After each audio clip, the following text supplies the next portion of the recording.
Beloved brothers, sisters, and friends, greetings to all of you in the sweet name of our Lord Jesus Christ.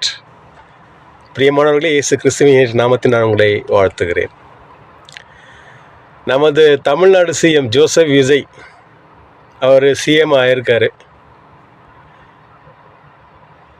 ஏதோ நம்மால் CM ஆயிருக்கிறாரு, நல்லது பண்ணட்டும் செய்வார் அப்படிங்கிறத அவர் செய்கிற நல்ல காரியங்களை நினச்சிட்டு பாராட்டுறதில்லை. அவரை கிரிட்டிசிசம் பண்ணுறாங்க ஒரு சில பேர், அதுவும் நம்மளுடைய கிறிஸ்தவ விசுவாசிகளை. ஒருத்தர் சொல்கிறாரு அவர் பேர் தான் கிறிஸ்டின்னு, அவர் கிறிஸ்தவர் அல்லங்கிறது. இது தேவைதானே அவருக்கு? அப்போ கிறிஸ்தவம் பேர் வச்சுனோம் நல்ல உண்மையாக உழைக்கிறானா, உண்மையாக இருக்கிறானா?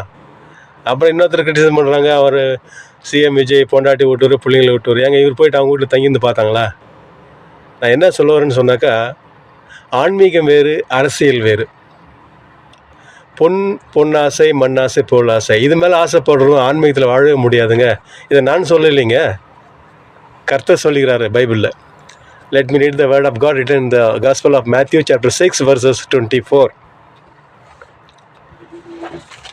You cannot serve both God and money.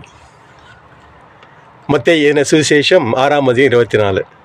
தேவனுக்கும் உலக பொருளுக்கும் ஊழியம் செய்ய உங்களால் கூடாது. இது அவர் தானே சொல்லிக்கிறாரு.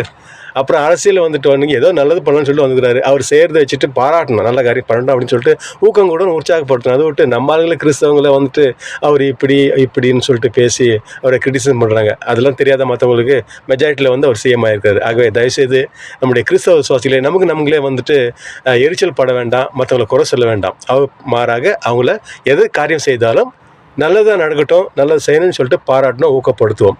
ஏன்னா நம்முடைய வாழ்க்கையில் வந்துட்டு நமக்கு தேவை கர்த்தர் தான்.